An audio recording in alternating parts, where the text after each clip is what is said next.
Yep, the new Metalhead box just came in the mail. Let's get into it.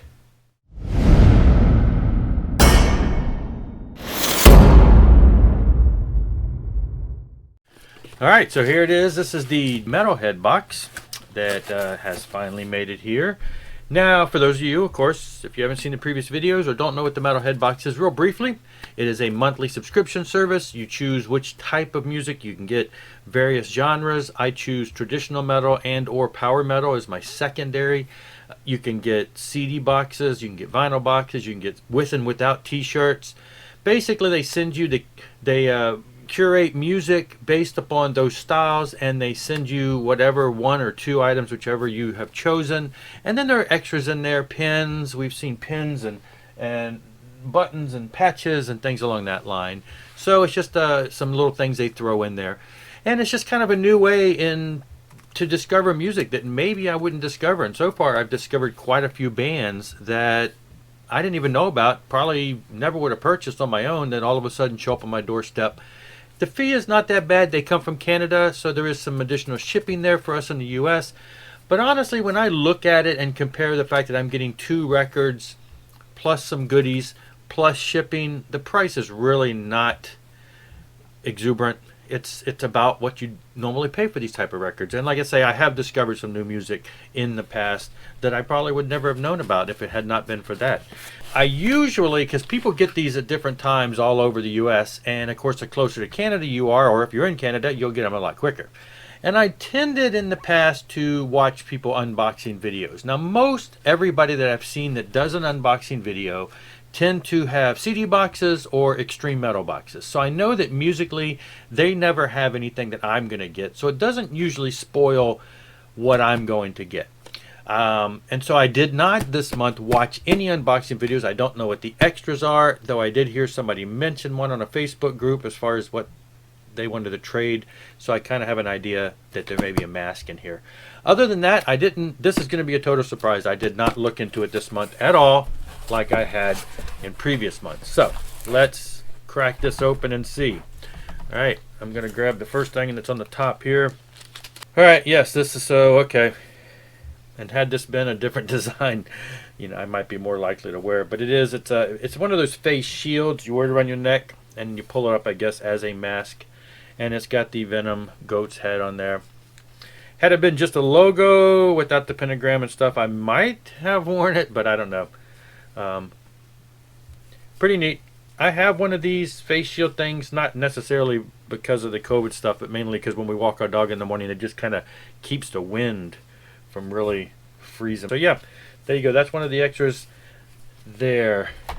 And then we do have the pin that fell out, one of these little enamel pins. Okay, I will have to look this up. It's not, because a lot of times these are artwork. It could be, I've seen things in the past like logos or, things that are symbols for bands, type mascots. And this is probably from an album cover that I'm not familiar with. It's like a eyeball. You kind of see that.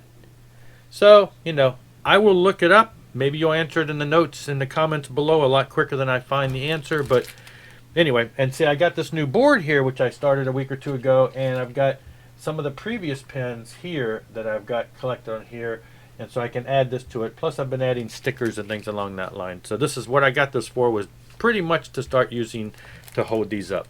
All right, now we're going to get right in to the first record. Okay, and the first one up, I don't recognize the back of. Oh, okay. Vulture. Actually, so this is a band that's fairly local to me. So I'm in Virginia. I'm down at the bottom of Virginia. These guys are from Richmond, Virginia, about an hour and a half from here. Similar to that band Bat that I have purchased in the past. They're another Richmond band. Richmond's a pretty big city. Anyway, I am familiar with the fact that these guys are a traditional metal band. So this is their 2013 release. I believe they only have, I think, one other release other than this. So I will really enjoy this because it is just a traditional metal melodic type vocal. It doesn't cross over into the more heavier side that some bands can do. So yeah, see, that's cool, because I haven't seen these guys in the wild. I haven't seen this album around. I don't see it run across it much online. So I'm not even sure. You'd have to really track them down to go out of the way to purchase it. And so now I don't have to because here I got it. Yeah, traditional metal. Great stuff. Okay, and up next, the second piece we got here. Oh, okay. Here is one by the band Borrowed Time. Now, Borrowed Time is another basically classic metal act. This also, if I'm not mistaken, is a 2013 release. I believe the only one by this band. Though I believe they may have reunited, not released any new music, but seems like they might have become active again. But anyway, yes, straightforward, classic metal, melodic type vocals again. No real question as to whether it'll fit into that genre that I'm looking for. So yeah, interesting. Sometimes you get bands and you don't really sure, and then like one time it was like a classic rock band. It was really good. One time it's kind of like a power metal band. It was really good. These are just straightforward, metal, and definitely the kind of stuff that I would expect in the genre of metal box that I picked. So happy indeed. Again, another band that I probably, now if I saw this in the wild for a few dollars and had no clue who they were, I would have purchased it just for the cover alone. But, not knowing a whole lot about the music itself, I may not have went out of my way to order it, just being familiar with the band. Because, metal bands like this, there's so many of them. If I tried to buy them all, I'd be crazy. In this case, I'm getting two, and all I had to do was sit back and let them mail them to me. Yeah, so yeah, this is great stuff. So this is a very successful Metalhead box. Okay, hold on. Let me back in here. So I went ahead real quick before I started editing the initial video, and I wanted to break in here because I did go ahead, crack these open, and gave them a spin, and wow. So I'm going to start off with first the Vulture. Now I did both of these albums. I noticed are on HR Records. They both also are part of this War on Music, which is from Canada, which makes sense. The Metalhead Box is from Canada. Opened up this Vulture one, and turns out it's on this nice, translucent, pretty much clear vinyl there. Now, I mean, look at this. Come on, look at this. Look at this. This is the band that's from Richmond up the street here. Twin Guitar Attacks. These guys are just pedal to the metal, right on out the gate, metal, dual guitar. This is like, yes, it's just this is, and I don't know why these guys, I guess these guys didn't make it huge because of course metal is, metal is what it is these days. But I mean, for 2013, it sounds great. The production is great. Everything is great. The guitars are just blistering. Everything about this is top notch. You need to check these guys out. Now, this also, like I say, also on HR and also on the War on Music. Black Wax. This one is this has got a little more of a gallop to it at times, musically, maybe a little bit like Iron Maidenish at times. Not super fast, not super aggressive guitar as far as that double strike metal guitar, but kind of more player type, where they're playing melodies and stuff.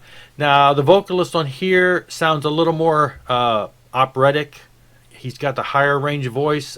Think, Fate's Warning or maybe Warlord. Some of those classic bands that have the vocals that are a little more singing, opera type things, less of the aggressive attack type feel. And so musically, it's a tad bit more laid back, hard rock, metal, Iron Maiden type, like I say, kind of feel, less aggressive attack, more of a galloping and musicality. The production is a little on the not quite as crisp and clean, but actually makes it sound more like a classic metal album, like the bands in the 80s with the extra reverb on the vocals and things along that line. It's got that kind of a feel, which I'm not saying that's bad, because that makes me feel like I'm at home. So it does. It sounds really good. It's just a less aggressive than the other. So Two totally different feels, but two totally great bands. Back to your regular schedule program. But yeah, fun stuff. Really, you buy the Metalhead box for the albums. The extras are just that, extras. I didn't pay for the extras per se. I'm not going to complain about the extras. It's neat to get something thrown in there. Music is what it's about. This is a success. Great Metalhead box. I will be spinning these things as soon as I disconnect this video. And I want to thank you for watching. Rock on and rock hard.